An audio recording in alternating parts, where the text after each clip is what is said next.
Yeah, my people, good morning, good evening, everybody. I'm back again with another interesting teaching where it has to do with finer and groove, and also it, it has to do with everybody. So I'm going to generalize this to everybody, especially the married and unmarried people.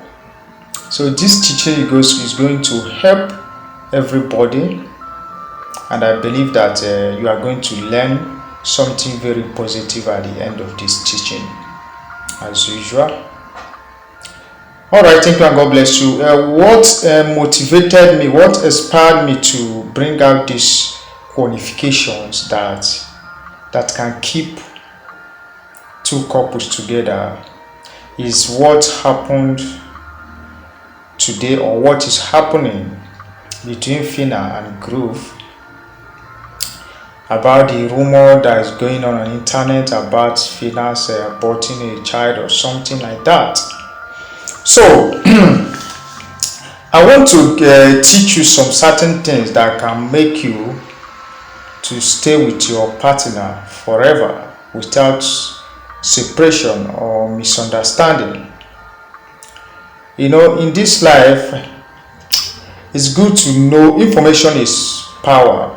When you know something, you will never make a mistake of that. So, in my book today, I have four qualifications that can keep two couples forever. And this qualification, we are going to treat it one after the other so that you understand it very perfectly. So please, whatever you are doing, I would like you to pay attention, and trust me, you are going to learn something very positive in this teaching. Alright, we are going to start by one qualification that a man and a woman need to have for them to stay together, be able to stay together as a husband and wife and live together with their children without any misunderstanding, fight, and all that. So number one is this: you have to know God. Yes, you have to make God your number one friend. You have to call on God to take totally control of your marriage. That is the most important thing. You have to invite God to take to be charge of your marriage. There is nothing we can do in this life without God. God being with us. If God is not with us, that means we are not going anywhere. We are just wasting our time. So many people are married today without making God their best friend. So in that regard, they are having problem in their marriage and all that. So number one is God. It's very important in your marriage. You need to invite God so that God will come and take charge of your marriage. That is number one, very important. Alright, the number two we have is having the same understanding is very important too. So are you getting what I'm saying? For those of you who have been planning to get married, and those who are already married, so you need to have the same understanding with your partner. It's not there is so many families today that the woman will be reasoning up, the man will be reasoning that. You see that there is no compatible reasoning. You understand? So you need to have the same understanding with your partner so that you can be able to discuss, to reason together. Because when two people are not reasoning, when they are not together, their reasoning is not flowing well, you see that they can never achieve anything in that family. There will be always problem here and then. A little thing that is not supposed to need to fight, they will start fighting because they don't have the same understanding. Are you getting what I'm saying? So when trying to get married to somebody, you people need to study your sense of reasoning, whether if it's compacted. This contributes 80% of divorce we have today, because they don't have the same understanding. So are you getting what I'm saying? So you need to know your partner. This man, how is his sense of reasoning? How is it? How is it? And this woman, her sense of reasoning. You need to know all these things before you can say, okay, I want to get married to this person. I want to get married to. It's not about going to pastor to choose a wife for you or to choose a husband for you. It's not your pastor that will live with the person. Going to, there are some certain people that will take pictures to pastor to pray to know if really this person is your destiny. I'm saying all these things is I don't know how I'll put it. It's not right. There are some certain things you need to work out for you to have a successful marriage. It's not by going to pastor for. Pastor can only pray for you. Just pray, ask God to guide you. That's all. He cannot choose somebody for you to marry. No. When you have the same misunderstanding, the same character with the person, if you think that you both of you can reason together, then you are good to go. Are you getting what I'm saying? So this one is very important. This is number 2, and I would like you to put into practice for those who are yet to marry and those who are already married. Just know your partner's sense of reasoning. All right, we have another one. Number 3 is trusting each other. Yes, number 3 here is trusting each other. So are you getting what I'm saying? Just like what happens to Fina and Groove today. In that relationship, if Groove did not trust Fina, you see that he's going to like dump her or threatening to dump her. You get what I'm saying? So you need to trust your partner, whether your wife, your husband, or your boyfriend, or your girlfriend. You know why you need to trust her? Because in life there will always be a rumor over somebody. Take example of what happens to Fina today. Okay, let's just say that Groove did not trust you. You see that he will just start acting funny. That I will dump her, I will do this, I will do that. So when you trust your partner, even when you heard something about him or her, you know that you say, no, this is not my husband or my wife.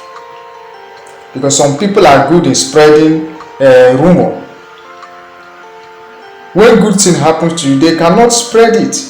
But when they see that it's a bad thing, my dear, the way the news will take enter internet, you will know. So that's why we need to trust each other. Trusting is very important. You need to trust your partner. Trust him or her. So that when problem will come up, or when somebody is trying to like destroy your home, the person will not have the room to do that. Because if your friend find out that you don't trust your wife, if he's a bad friend, he can just frame something that he caught your wife with another man, or he caught your husband with another person, and they do to, because there is no trust. You start acting. When you get home, you start beating your wife, or your wife start beating the husband, something. Before you know it, you find out that problem will start, and you are accusing the man or you are accusing the woman for what he or she did not do, because you lack trust. Trust is very important. You need to trust. Many people are saying that I trust no man. I do. If you don't trust him, there is no need staying with him or her. Yes, somebody that you don't trust, there is no need staying with the person. Are you getting what I'm saying? So you need to trust.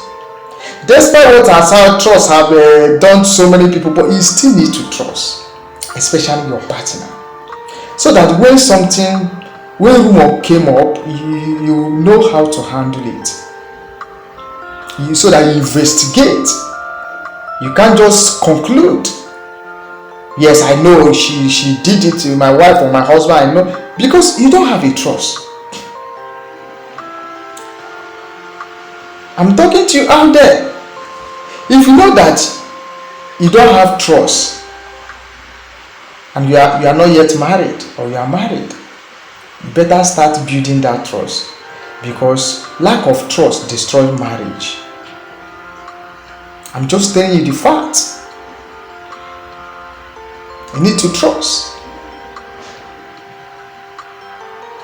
Okay, so another one is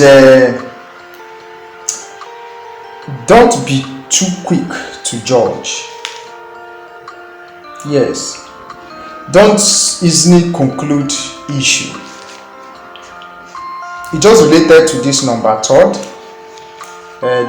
Some people are good in judging people easily, judging their wife or their husband. You don't have to judge your partner. You understand? Learn how to investigate before reacting. Some of you don't respond to issues of the family. You just reacting. Maybe your wife did this, and or maybe you see your wife somewhere standing with a man, or a woman see the husband standing with a woman. You just conclude that they have something to do together. No. Well, it's still what you are saying, trust. Are you getting what I'm saying? Don't be too quick to judge. You need to investigate. Investigate before acting. And how do you investigate? I know that what I'm about to say now is not going to be easy for people to do, but that is just the truth. Investigating doesn't mean that you start asking people around whether if my husband did you see my husband? No. You are just trying to destroy your home. Everybody have their different family problem, but they won't tell you. All you need to do is this. Maybe in the night, you people have already taken dinner, the children have already gone to bed. You call your husband, or if you are the one that is suspecting your wife, you call her, or you the wife that is suspecting, you call him. Both of you will sit down. You ask him or her, this person I saw you with, do you have anything to do with her? In a polite manner. See, let me tell you, we are human beings, we have conscience. You understand? I know that sometimes we act as if we don't have conscience, but we still have conscience. Are you getting what I'm saying? There's kind of software you use on somebody, it will now melt the heart of that person. Are you getting what I'm saying? Everything is not by